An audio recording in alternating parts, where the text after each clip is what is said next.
Oh, you guys look, someone made a hatchback. And yes, I know I'm backlit. Look at that view.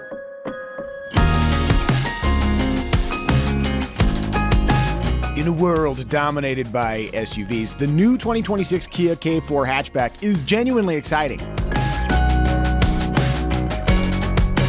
It's small yet roomy, it looks fun and sporty in person, and it's comparatively cheap. And now you know the 3 reasons why you should buy a K4 hatch instead of an SUV. I might have paid off this video's premise a little too quickly. Before you click away, there are a few more things to know about the K4 hatchback. For instance, how do I fit behind my ideal front seat position? Moving on back here, one thing to note is that versus the sedan, we have 1 inch more headroom than the K4 sedan. In fact, here you can probably see me better if I'm over here. I have more than enough headroom, and that's impressive considering this long torso and the poofy hair. In terms of leg and foot space, a lot of space, plenty to stretch out. And this middle position, oh, even in the middle spot, my head is not touching the headliner. There's a little hump here, but nothing too high. I could sit in this middle position for a little bit, though I would choose not to because I'm better than that. Just kidding. This is very comfortable. Look at all this space behind my ideal front seat position. Small car, a lot of space.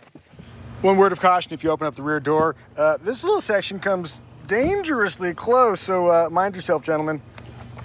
The cargo space, let's open it up and see what we've got. It is 22.2 cubic feet of space back here, which is actually, for perspective, 4.4 cubic feet smaller than a Kia Seltos. So yeah, a little smaller than Kia's subcompact SUV, but still a lot of space to work with. And let's see what's underneath here. Hey, look, a spare tire. That's cool. From the back of the vehicle, it's easy to reach in here and flip the seats forward. No problem there, no problem there. And that is a nice, flat, open cargo space. And of course, doing the hatchback thing, that is a very wide opening. So no matter what it is you're trying to put in the vehicle, you got a lot of room to fit it in there.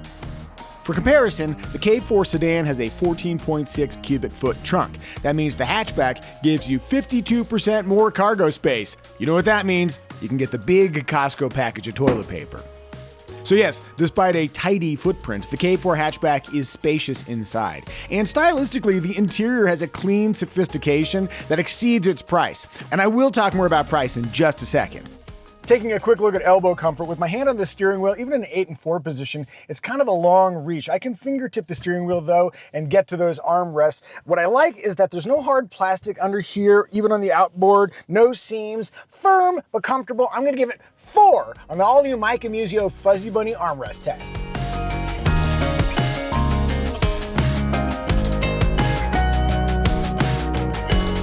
Reason number 2 to buy this versus an SUV, that whole fun, sporty looking thing. It really holds true in person.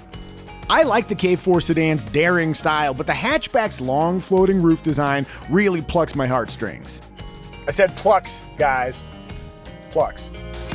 I love the slyly integrated rear door handles. I love the pronounced rear fenders. I love the visual width created by the rear lighting elements. Keep in mind that the basic EX trim looks tamer than the GT line trims, but whichever you buy, the K4 hatchback has a confident presence. I'd call it Riz if I was several decades younger, but I am not. Also, if you're wondering about the paint, it's called Sparkling Yellow, and it's a hatchback exclusive.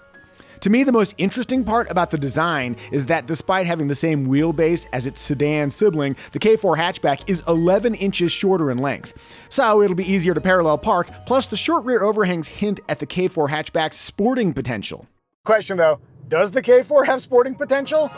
It might if you're driving the GT line turbo, thanks to a 1.6 liter turbocharged engine matched to an 8-speed automatic transmission. 190 horsepower is a pretty solid output for a car with a 3,300 pound curb weight. Let's see what happens when I floor it. 3, 2, 1, floored. Takes a beat for the turbocharger to really reach its happy space, but once it gets going, yeah, it's snappy, I guess? Nah, it's not the right word. What's the word that you use to describe something that is eager but not objectively fast? Zippy? Sassy? Is it zazz? 30 miles an hour in a 45 mile an hour zone. Let's floor it and see what happens. Floored, and then reasonably quick response from the 8-speed automatic transmission. Yeah, got up to speed, but again, not like rip-roaring fast. You know, it's fast enough. Expect limited accelerative thrills with the 2-liter naturally aspirated engine that propels the EX and non-turbo GT line trims. It is notably less powerful, and it's teamed with a continuously variable transmission, aka everyone's favorite mechanical punching bag. Oh, poor CVT. Boom.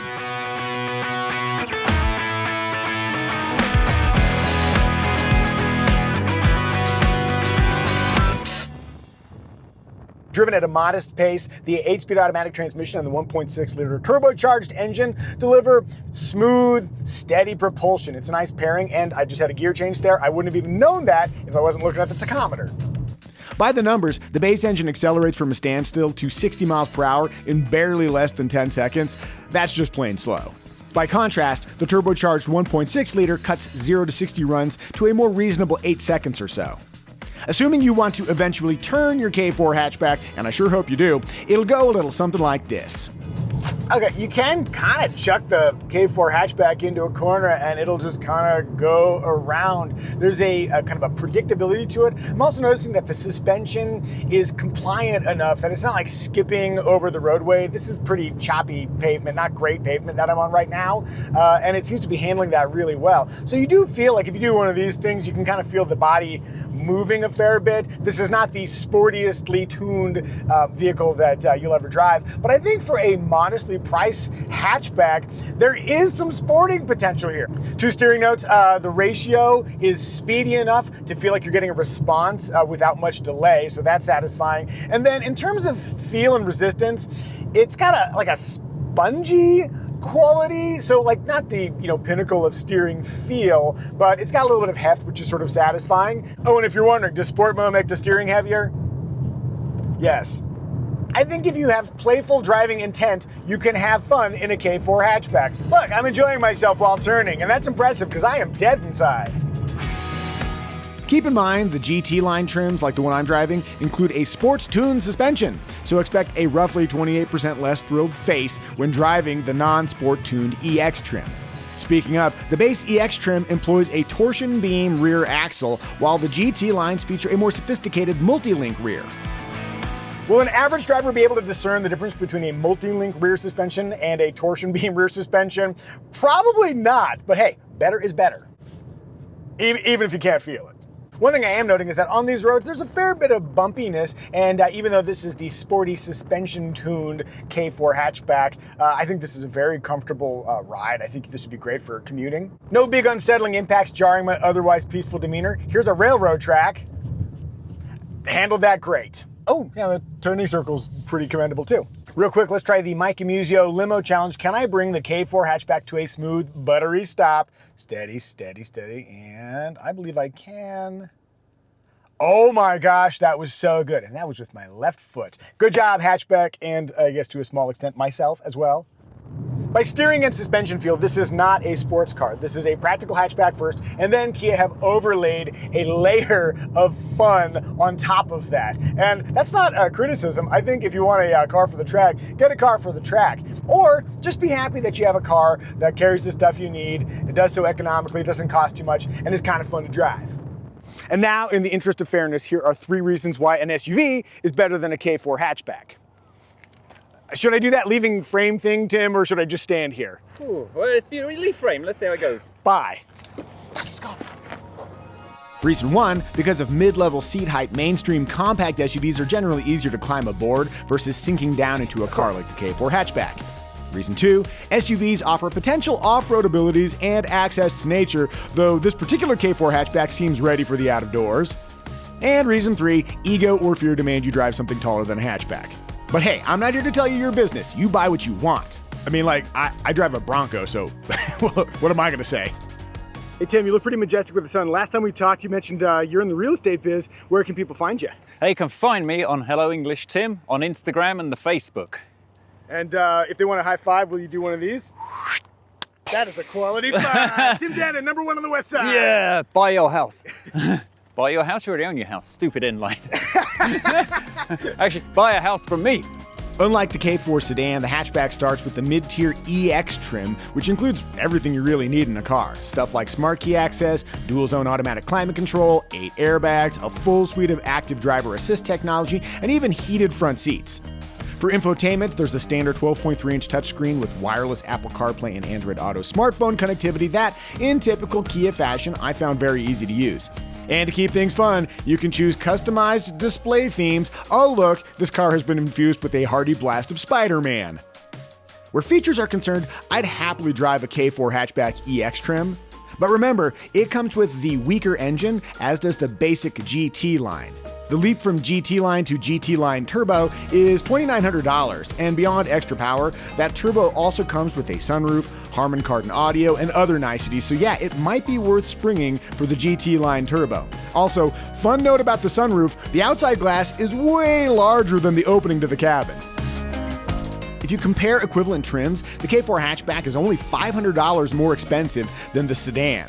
More space, sweet style, easier parking, that seems worth $500 to me. Lastly, if you want to go all out, the GT Line Turbo offers a tech package with blind view monitoring, a 360-degree camera system, driver memory, ventilated front seats, and other cool stuff. As for competition, if you're struggling to remember who else makes a hatchback, there's the Mazda 3 that's miraculously still available with a manual transmission. There's the Subaru Impreza if you'd prefer standard all-wheel drive. Of course, there's the Toyota Corolla hatchback, and then the Honda Civic hatchback, which is offered as an excellent hybrid. Thinking about the Kia K4 Hatchback, I'm reminded that people oftentimes buy cars for edge cases, winding roads, distant adventures, the hope that someone will see you in your car and think, damn, they look cool. But no, it's mostly just commuting, so maybe get something that does the job, doesn't cost too much, and adds a little bit of fun to your life. Maybe get a Kia K4 Hatchback. And by the way, you are gonna appreciate the irony of shooting with dumpsters in the background when you turn around. Tim, show them what's on that side.